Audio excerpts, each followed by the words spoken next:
بسم اللہ الرحمن الرحیم۔ الصلاۃ والسلام علیکہ یا رسول اللہ، الصلاۃ والسلام علیکہ یا حبیب اللہ۔ دعا تو دل سے مانگی جاتی ہے، زبان سے نہیں۔ قبول تو ان کی بھی ہوتی ہے جن کی زبان نہیں۔ السلام علیکم ایوری ون، میرا نام ہے نور۔ تو آج میں آپ کے ساتھ ایک سوال جو ہے اس کو ڈسکس کروں گی جو اکثر کمنٹ سیکشن میں آتا ہے، اور ابھی کچھ دن پہلے بھی ایک سسٹر نے یہ چیز مجھ سے پوچھی تھی، تو میں نے سوچا کیوں نہ میں اس پر ایک ویڈیو بنا دیتی ہوں۔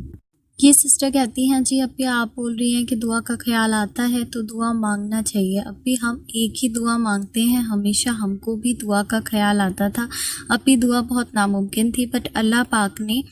کے لیے تو کچھ بھی ناممکن نہیں تھا۔ دعا بہت ساری کی، لیکن جو رزلٹ تھا وہ بالکل اپوزٹ آیا۔ تو اب ہم کیسے دعا کریں؟ تو میں یہاں پر سسٹر آپ سے ایک بات کہنا چاہوں گی، آپ کو کیسے پتا کہ اللہ تعالیٰ تو ہر ایک چیز کرنے پہ قادر ہیں، انہوں نے آپ کی دعا قبول نہیں کی؟ کیونکہ دعا تو 3 ویز میں قبول ہوتی ہے۔ ہو سکتا ہے جی آپ کی دعا جو ہے وہ آپ کو دنیا میں نہ دے کر آخرت کے لیے رکھ لی گئی ہو، یا پھر آپ کی دعا کے جو رزلٹ میں ہے وہ کچھ اور بہت زیادہ بہترین آپ کو مل جائے۔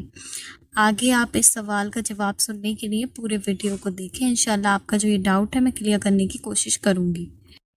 فرسٹ آف آل سب سے پہلی بات جو ہے سمجھنے کی یہاں پر وہ یہ بات ہے جی کہ اللہ تعالیٰ نے کیا فرمایا ہے۔ اللہ تعالیٰ نے فرمایا ہے جی کہ آپ جو بھی دعائیں کریں گے وہ 3 ویز میں قبول ہوں گی۔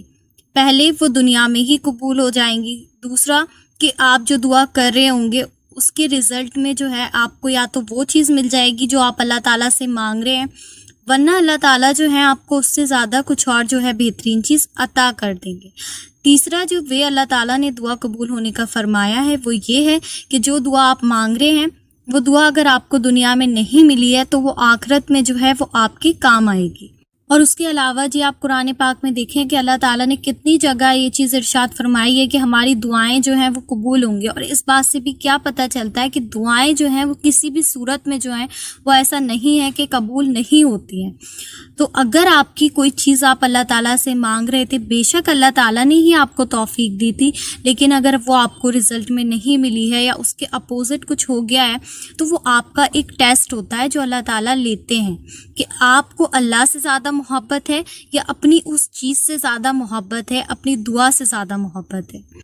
دیکھیں اگر آپ کو تہجد پڑھنے کی توفیق مل گئی ہے، اگر آپ کی زبان کو دعا مانگنے کی توفیق مل گئی ہے، اگر آپ کی زبان کو درود شریف اور استغفار پڑھنے کی توفیق مل گئی ہے، تو آپ کو اگر آپ کوئی چیز اللہ تعالیٰ سے مانگ رہے ہیں ان ساری چیزوں کے ساتھ میں، اور اگر کوئی چیز آپ کو نہیں ملی ہے یا رزلٹ جو ہے وہ آپ کے سوچنے سے زیادہ اپوزٹ آ گیا، تو ضرور اس کے پیچھے اللہ تعالیٰ کی کوئی بہت بڑی حکمت ہوتی ہے، کوئی بہت بڑی مصلحت ہوتی ہے۔ لیکن یہاں پر جب آپ صبر نہیں کرتے ہیں، میں یہاں پر ایک مثال دیتی ہوں۔ سپوز کوئی انسان تھا، وہ 4 سال سے لگاتار ایک ہی دعا مانگ رہا تھا، اس کے بعد کیا ہوتا ہے اینڈ میں اس کو وہ چیز جو ہے اللہ تعالیٰ نے نہیں دی، لیکن ابھی بھی جو ہے وہ اس کو دعا مانگنے کی توفیق مل رہی ہے، وہ نماز بھی پڑھ رہا ہے، استغفار بھی پڑھ رہا ہے، سب کچھ کر رہا ہے، لیکن اس کے دل میں کیا ہے کہ اللہ تعالیٰ نے ہی توفیق دی تھی، لیکن اب اللہ تعالیٰ نے جو ہے وہ مجھے وہ چیز نہیں دی۔ دیکھیں جب یہ والی سچویشن آتی ہے نا لائف میں، وہیں اللہ تعالیٰ آپ کو آزماتے ہیں کہ آپ کو اللہ سے زیادہ محبت ہے یا دنیاوی چیزوں سے زیادہ محبت ہے۔ تو یہاں پر آپ نے شکوہ کرنے کی جگہ جو ہے وہ اللہ تعالیٰ کی رضا میں راضی رہنا ہوتا ہے۔ اگر آپ یہاں پر یہ کہہ رہے ہیں کہ اللہ تعالیٰ نے میری دعا نہیں سنی، اللہ تعالیٰ نے مجھے پہلے توفیق دی لیکن اب میری دعا قبول نہیں کی،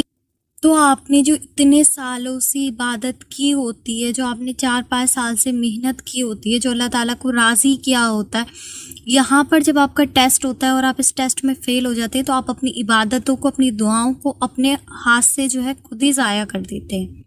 تو یہی وہ پوائنٹ ہوتا ہے جہاں پر آپ نے راضی رہنا ہے۔ اور جہاں تک میرا خیال ہے تو اللہ تعالیٰ جو ہے جب ماشاءاللہ اتنے بڑے بڑے معجزے کر سکتے ہیں، ہماری کیا شان ہے کہ ہم آپ کو جو ہیں وہ معجزے بتائیں؟ یہ سب اللہ تعالیٰ ہی تو کر رہے ہیں۔ اللہ تعالیٰ مجھے یہاں توفیق دے رہے ہیں تو آج میں یہ ویڈیو آپ کے ساتھ شیئر کر رہی ہوں، یا اور لوگوں کو اگر اللہ تعالیٰ دل میں یہ خیال ڈالتے ہیں کہ اپنی میریکل اسٹوری جو ہے وہ میرے ساتھ شیئر کریں، تب میں آپ لوگ کے ساتھ شیئر کرتی ہوں کہ اللہ تعالیٰ نے ہی تو ساری توفیقیں دینی ہوتی ہیں۔ کوئی اپنی مرضی سے کوئی کچھ نہیں کر سکتا جب تک اللہ تعالیٰ نہیں چاہیں، لیکن ٹیسٹ جو ہوتا ہے وہ یہیں پر ہوتا ہے۔ اور اگر یہاں پر آپ اپنی زندگی میں صبر کر لیتے ہیں، آپ اگر یہاں پر آپ یہ کہتے ہیں نا کہ ٹھیک ہے جو کچھ ہوا اس میں اللہ تعالیٰ کی مرضی تھی، میں اللہ تعالیٰ کی رضا میں راضی ہوں، کیونکہ یہ چیز نا کسی بلیسنگ سے کم نہیں ہے۔ دنیا کی سب سے بڑی جو بلیسنگ ہے نا وہ یہی ہے کہ آپ کو تہجد پڑھنے کی توفیق مل رہی ہے، آپ کو درود شریف پڑھنے کی توفیق مل رہی ہے، آپ کو 5 ٹائم کی نماز پڑھنے کی توفیق مل رہی ہے۔ آپ کو کیا لگتا ہے کہ یہ دنیا جس کو اللہ تعالیٰ نے کہا کہ یہ اتنی فانی ہے، یہ دنیا کوئی دل لگانے کی چیز نہیں ہے؟ میں اکثر عبقری جو حضرت جی ہیں ان کے ویڈیو میں نے اکثر یہ چیز سنی ہے، وہ یہ چیز بولتے ہیں کہ اگر آپ کو یہ چیز پتہ چل جائے کہ یہ دنیا کتنی فانی ہے تو آپ اس دنیا میں جو ہے وہ 1 سیکنڈ جو ہے وہ نہیں ٹکیں گے، اور آپ کا دل یہ چاہے گا کہ ابھی جو ہے نا یہ دنیا ختم ہو جائے۔ اور یہ واقعی میں سچ بات ہے۔ جب آپ کے اوپر روحانیت کے راز کھلتے ہیں، جب آپ اللہ تعالیٰ کی سے سچی محبت کرنے لگتے ہیں، جب آپ کو وہ ساری چیزیں مل جاتی ہیں، اللہ تعالیٰ کا قرب مل جاتا ہے۔ ایک ہوتی ہے اللہ تعالیٰ کی محبت جو ہر کوئی پا لیتا ہے، لیکن ایک ہوتا ہے اللہ تعالیٰ کے قرب کو حاصل کرنا جو کوئی کر پاتا ہے۔ تب آپ کو یہ چیز پتہ چلے گی کہ یہ دنیا کتنی فانی ہے، پھر آپ کا واقعی میں دنیا میں جو ہے وہ دل نہیں لگے گا۔ اور آخرت میں اللہ تعالیٰ نے کیا فرمایا کہ قیامت کے دن انسان اپنی ایک نیکیوں کے لیے جو ہے نا وہ ترسے گا۔ تو آپ نے اگر اتنی محنت سے اللہ تعالیٰ کو راضی کیا ہے، اتنی محنت سے اللہ تعالیٰ کو منایا ہے، اتنی دعائیں کی ہیں، تو آپ کو کیوں ایسا لگتا ہے کہ آپ کی دعا جو تھی وہ قبول نہیں ہوئی، یا اللہ تعالیٰ نے پوری نہیں فرمائی، یا دعا کا جو رزلٹ تھا وہ کچھ اور آ گیا؟ آپ اللہ تعالیٰ کی رضا میں راضی رہ کر اپنی دعا کو کنٹینیو کریں، ورنہ اللہ تعالیٰ سے یہ دعا مانگے کہ اللہ تعالیٰ آپ کی جو رضا تھی میں اس رضا میں راضی ہوں، اب جو ہے آپ میرے حق میں جو ہے وہ بہترین فیصلہ فرما دیں۔ اور ویسے بھی ہمیشہ اپنی دعاؤں میں جو ہے نا وہ اللہ کی رضا کو مانگا کریں۔ اپنی دعا سے پہلے آپ اللہ کی رضا کو اگر مانگیں گے تو آپ کے حق میں آٹومیٹیکلی جو ہے اللہ تعالیٰ بہترین فیصلہ فرما دیں گے، کیونکہ اللہ تعالیٰ یہ دیکھیں گے کہ آپ اللہ کی رضا کو پہلے رکھ رہے ہیں۔ ہم لوگ کا کیا ہوتا ہے، ہم اپنی خواہشات کو پہلے رکھتے ہیں، اللہ تعالیٰ کی رضا کو پہلے نہیں رکھتے۔ دیکھیں میری سوچ ہو یا آپ کی سوچ ہو، ہم لوگ کی سوچ جو ہے وہ صرف اتنی ہے جتنی اللہ تعالیٰ نے دی ہے۔ ہم اللہ تعالیٰ کے جو پلانس ہیں، ان کی جو مصلحت ہے، ان کو کبھی بھی نہیں سمجھ سکتے۔ اور اللہ کے پلان میں راضی ہونے کا مطلب یہ ہوتا ہے، آپ اللہ تعالیٰ سے دعا کر رہے تھے اور آپ نے دعا میں 1 فنگر رنگ مانگی ڈائمنڈ کی، اور اب آپ کو وہ فنگر رنگ نہیں ملی اور آپ نے اس پر صبر کیا، تو آپ دیکھیں گے کہ کچھ عرصے بعد جو ہے وہ آپ کو 4 فنگر رنگز جو ہیں وہ ڈائمنڈ کی مل جائیں گی۔ یہ میں نے ایک مثال دی ہے آپ کو سمجھانے کے لیے۔ اللہ تعالیٰ کے پلانس پہ یقین رکھنے کا مطلب یہ ہوتا ہے کہ ہم جو دعا کر رہے ہیں، ہمارا کام ہے دعا کرنا، اس کو قبول کرنا اللہ تعالیٰ کا کام ہے، اور اگر وہ دعا قبول نہیں ہو رہی تو اس کے رزلٹ میں جو ہے نا وہ کچھ نہ کچھ بہترین ضرور ہوگا۔ تو اگر بیچ میں ایسا محسوس ہوا ہے کہ ہماری جو دعا تھی وہ کہیں اور چلی گئی یا کچھ اور فیصلہ ہو گیا، تب بھی جو ہے وہ آپ نے دعا کرنی ہے۔ ہاں ضروری نہیں ہے کہ آپ اس چیز کو مانگیں، وہ آپ میں اپنی سچویشن آپ لوگ دیکھ لیں،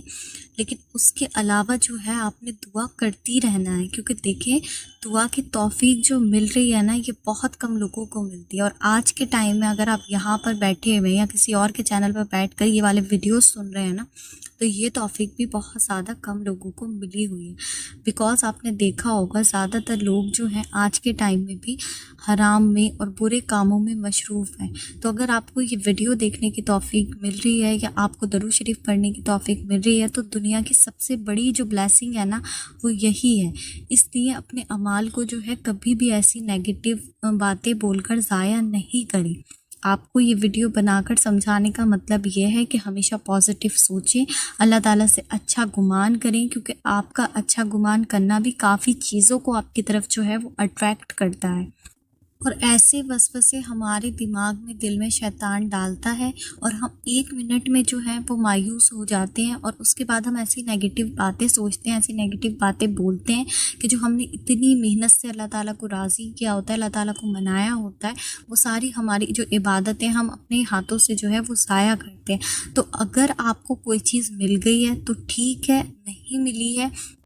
تب بھی آپ اللہ تعالیٰ کی رضا میں راضی رہیں۔ میرا زندگی جینے کا ہمیشہ سے ایک اصول ہے، مل جائے تو شکر اس کا، نہ ملے تو صبر۔ میرے رب کا ہر فیصلہ بہترین ہوتا ہے، اس کے فیصلوں میں کبھی مجھے ملال نہیں ہے کسی بھی چیز کا۔ کیونکہ یہ دنیا فانی ہے، یہ دنیا ختم ہو جانی ہے، آخرت میں جس کے پاس جانا ہے لوٹ کر وہ اللہ کی ذات ہے۔ تو اپنے آپ کو اس طرح سے رکھیں کہ جب ہم اللہ تعالیٰ کے پاس جائیں تو ہم دنیا میں ہی جو ہے وہ اللہ تعالیٰ کو راضی کرنے اور اللہ تعالیٰ کو جو ہے وہ پا لیں، کیونکہ آخرت میں ہمیں دوبارہ جو ہے وہ اللہ تعالیٰ کو نہیں پا سکیں گے۔ جو دنیا میں آپ نے عبادتیں کر لی، جو آپ نے نیک اعمال کر لیے، وہ سب آپ کے اپنے ہیں۔ کبھی بھی نیگیٹو باتیں نہیں سوچیں، کبھی بھی خود کو جو ہے ہمیشہ آلویز پازیٹیو رکھیں۔ آپ یہ بھی تو سوچیں کہ دیکھیں دنیا میں زندگی میں جو ہے نا وہ کسی کی لائف جو ہے وہ مکمل نہیں ہے، ہر کسی نہ کسی کے پاس کسی نہ کسی چیز کی کمی ہے۔ کوئی رشتوں کے حوالے سے پریشان ہے تو کوئی شادی کے پسند کی شادی کے لیے پریشان ہے، تو کوئی رزق کے حوالے سے پریشان ہے، تو کوئی قرض میں مبتلا ہے۔ ہر کسی نہ کسی کو کوئی نہ کوئی جو پرابلم ہے وہ ہے۔ تو اس لیے آپ کے پاس جو کچھ بھی ہے اس میں راضی رہیں، اللہ تعالیٰ کو منائیں، ہمیشہ اچھا گمان رکھیں اپنے رب سے، اور اپنی عبادتوں کو کبھی بھی نیگیٹو باتیں سوچ کر یا نیگیٹو چیزیں سوچ کر جو ہے وہ ضائع نہیں کریں۔